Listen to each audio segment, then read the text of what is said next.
জয় গুরু। আজকে আমরা গুরু সম্বন্ধে কিছু জানব।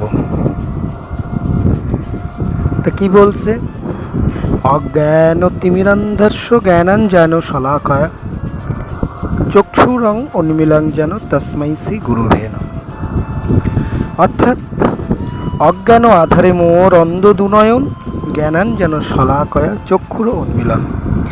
দেখালেন নিত্যের পথ যিনি কৃপা করি, সেই প্রভুর পদে প্রণাম যে করি।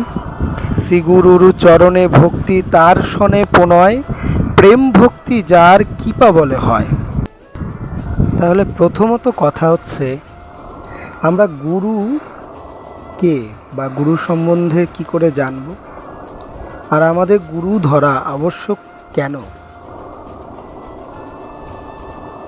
গুরু শব্দের অর্থাৎ গুকারে অন্ধকার আর রুকারে আলো।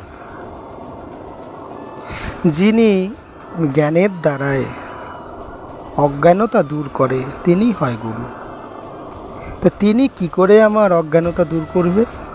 না, তিনি আমার অজ্ঞানতা দূর করবে জ্ঞানের দ্বারায়। তাহলে জ্ঞানটাকে আমার মধ্যে স্ফুরিত করতে হবে, জ্ঞানটাকে আমার মধ্যে উদয় করতে হবে। তাহলে গুরুর উপদেশ অনুসারে চলে তবেই জ্ঞান আমার মধ্যে উদয় হবে। তাহলে গুরু কি দেখালেন? দেখালেন নিত্যের পথ। তাহলে নিত্যের পথ কি? নিত্যের পথই হচ্ছে যার কোনো বিনাশ হয় না, যিনি অনিত্য, সেটাই হচ্ছে নিত্যের পথ। তাহলে আমাদের এই জীবজগতে আমরা যারাই আছি, মনুষ্য জন্ম নিয়ে এই ধরাধামে আবির্ভূত হয়েছে, আমাদের প্রত্যেকেরই গুরু ধরা আবশ্যক।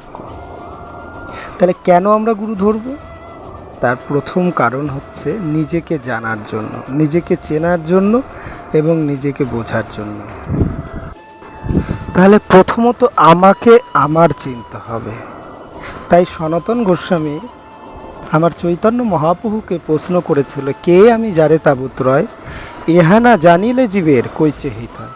তাহলে আমি আগে কে, তাই যদি না জানতে পারি, তাহলে শুধুই অন্ধবিশ্বাসে মর্মান্বিত হতে হবে।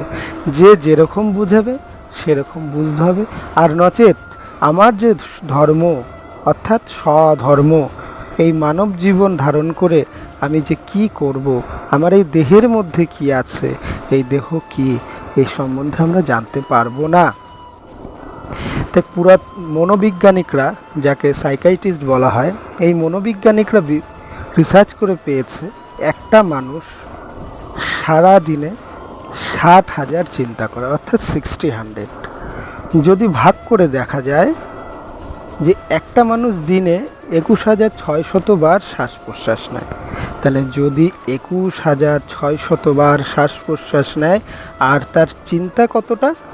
না, 60, তাহলে যা শ্বাস প্রশ্বাস তার অধিক চিন্তা। তাহলে যদি আমি এত দুশ্চিন্তা বা চিন্তা করতে থাকি, তাহলে আমি কি করে যে কোনো কাজে বা আমার এই নিজের জীবনটাকে বা সংসার জীবনটাকে বা সংসারে আমরা কি করে সঠিকভাবে তা পালন করব? তাহলে সংসার শব্দের অর্থাৎ কি আগে সেটা জানতে হবে। তাহলে আমি কিছুই জানি না, কিছুই বুঝি না, অযথা চিন্তা করে করে মরছি। তাহলে এই চিন্তার দ্বারাই নানান রকম দেহের মধ্যে রোগ ব্যাধির সৃষ্টি হয়। অর্থাৎ যখন অতিরিক্ত চিন্তা বা দুশ্চিন্তা আক্রমণিত হয়, তখন নিদ্রা হয়, অনিদ্রা হয়। অনিদ্রার দ্বারাই আমাদের ডাইজেস্ট ক্ষমতা কমতে থাকে। যখনই ডাইজেস্ট ক্ষমতা কমতে থাকে, তখন দেহের মধ্যে নানান রকম রোগ ব্যাধির উৎপত্তি হয়। তাই এই হচ্ছে গুরু ধরার মূল কারণ। তাই মনোবিজ্ঞানিকরা কি বলছে, যে আমাদের এই মনুষ্য জীবনে এই চিন্তা থেকে উদ্ধার হতে গেলে দরকার মেডিটেশন। কারণ আমরা যা শ্বাস প্রশ্বাস নিই তার অধিক চিন্তা করি, সেকেন্ডে 42 সামথিং। তাহলে দরকার আমাদের মেডিটেশন। কিন্তু আমাদের এই সনাতন ধর্মে পুরাতন কাল হইতে বলেছে যে ধ্যান, যোগ, এইসবের কথা। তাহলে মেডিটেশন অর্থাৎ ধ্যান, যোগ, ব্যায়াম, আসন, তাহলে এগুলি আমাদের ধর্মে আজ হইতে বহুকাল আগে এর সৃষ্টি।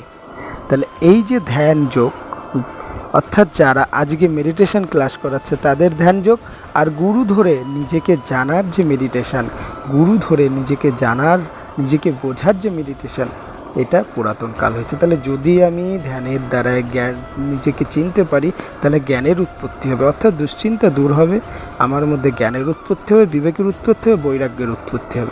যখন আমার মধ্যে সঠিক জানা, সঠিক বোঝা বা সঠিক পথ অবলম্বন করার জ্ঞান হবে, তখন কিন্তু আমি ধর্ম সম্বন্ধে বুঝতে পারবো। তাহলে প্রথমত গুরু ধরে আগে নিজেকে জানতে হবে, নিজেকে চিনতে হবে। তাহলে আজকে এই পর্যন্তই থাক, আগামী দিনে আবার আরেকটু আলোচনা করব।